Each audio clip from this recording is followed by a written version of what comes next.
Hello, friends. This is Dave Hurwitz, executive editor at ClassicsToday.com, here with essential composer lists for beginners. Those works that you just need to get your brain and ears and other body parts around in order to have the essence of a composer with whom you may not be familiar. And today we're talking about Carl Nielsen. Nielsen is one of those composers who, for some reason, he hasn't quite caught on in the way his great contemporary Sibelius did. You know, they're always compared, Nielsen and Sibelius. They were friendly towards each other. They were rough contemporaries, although Nielsen had a heart condition, so he died much younger than Sibelius did. But they really don't sound at all alike, aside from the fact that they're both Scandinavian. And Nielsen doesn't seem to have gotten the same kind of push from Denmark that Sibelius got from Finland. It may be because Denmark is attached to Germany, attached to the continent in a different way.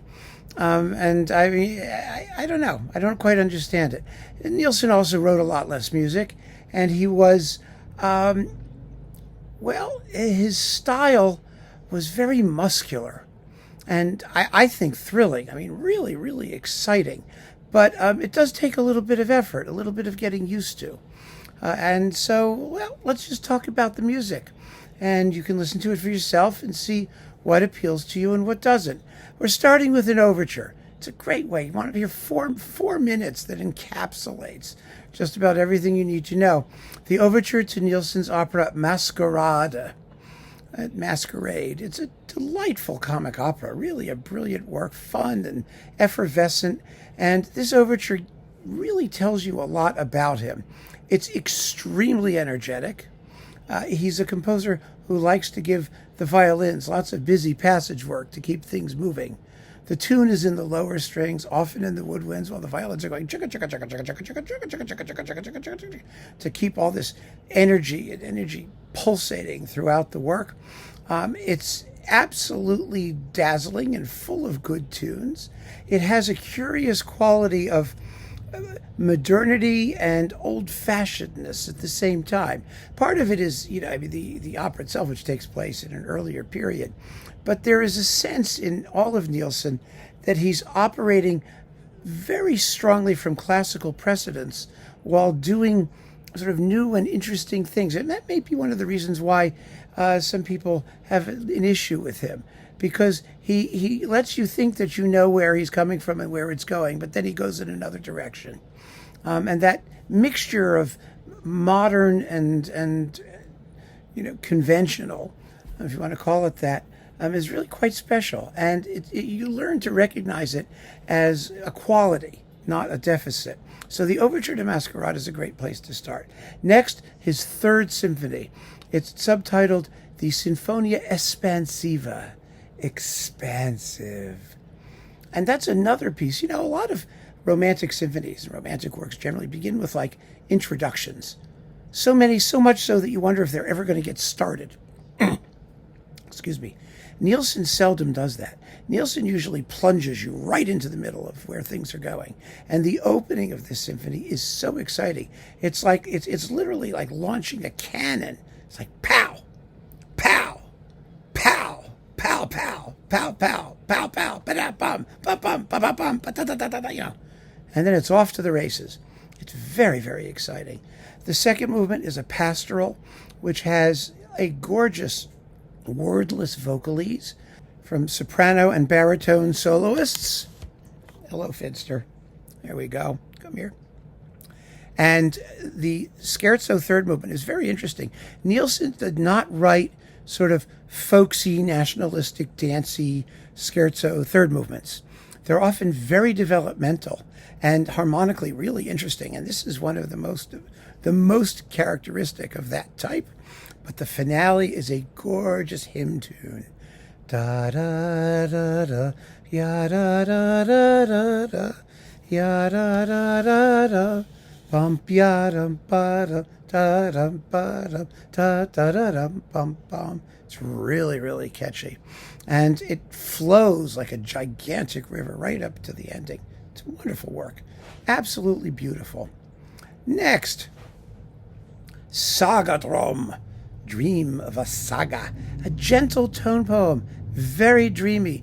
And here's one of those moments where Nielsen starts to do things that are a bit unconventional, because in the very center there is essentially a cadenza, an improvised cadenza where different instruments, including like a glockenspiel and some other things, play at will all together, and create this fantastical atmosphere with a little bit of controlled improv.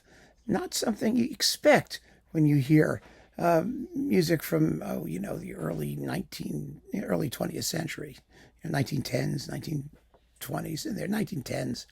Really a fascinating piece, short and beautiful and very easy to listen to. Symphony No. 4, the Inextinguishable. Yes. So, people joke about it. They call it the insufferable, the unintentional, things like that. But no, it's music like life. It's inextinguishable. It's another piece that begins with volcanic energy, amazingly powerful energy, and it's played as if in one movement. Everything's connected.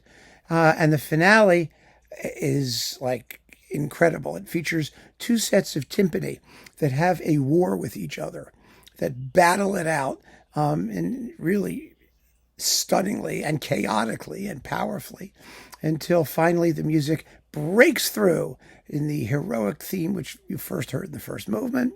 It's in cyclical form and reaches a glowing and luminous conclusion. It's thrilling. I mean, his music is just thrilling. It's only 35 minutes long or so. Incredible piece of music. And once you hear that timpani duel in the finale, you're never going to forget it.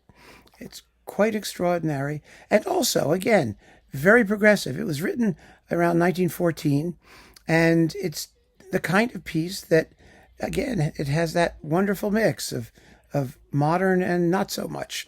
Next, the Alladin Suite. Oh, incidental music. Fabulous incidental music. It's Danish Oriental, if you want to call it that. It begins with this big Oriental march and ends with, crazy dance music. Oh, gosh, it's just tons of fun. Really, really exotic and interesting. And it has another one of those improvised passages, the marketplace at Isfahan, where it's a marketplace. You have sounds coming from all different directions, different orchestral groups playing their stuff, essentially at random and creating this hubbub, but it all sounds marvelous. Next, we get to Symphony No. 5, one of the great 20th century symphonies. Hands down. I mean, so are 3 and 4, but 5 is really astonishing. It's in 2 movements. Those movements are broken into various bits. The first part has 2 halves.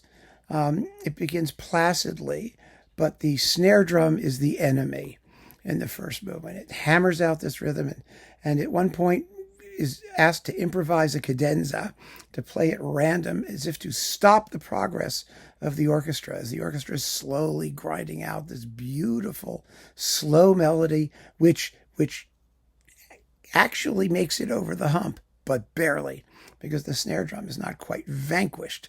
It's defeated, but it marches off to fight again another day.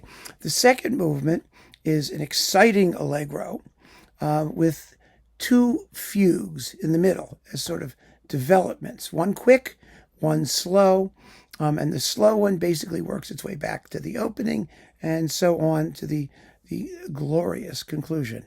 It's a stunner of a work. It really is, but there's nothing else like it. It's completely original in its form, in its emotional integrity, in its power. It's amazing. And it has no subtitle.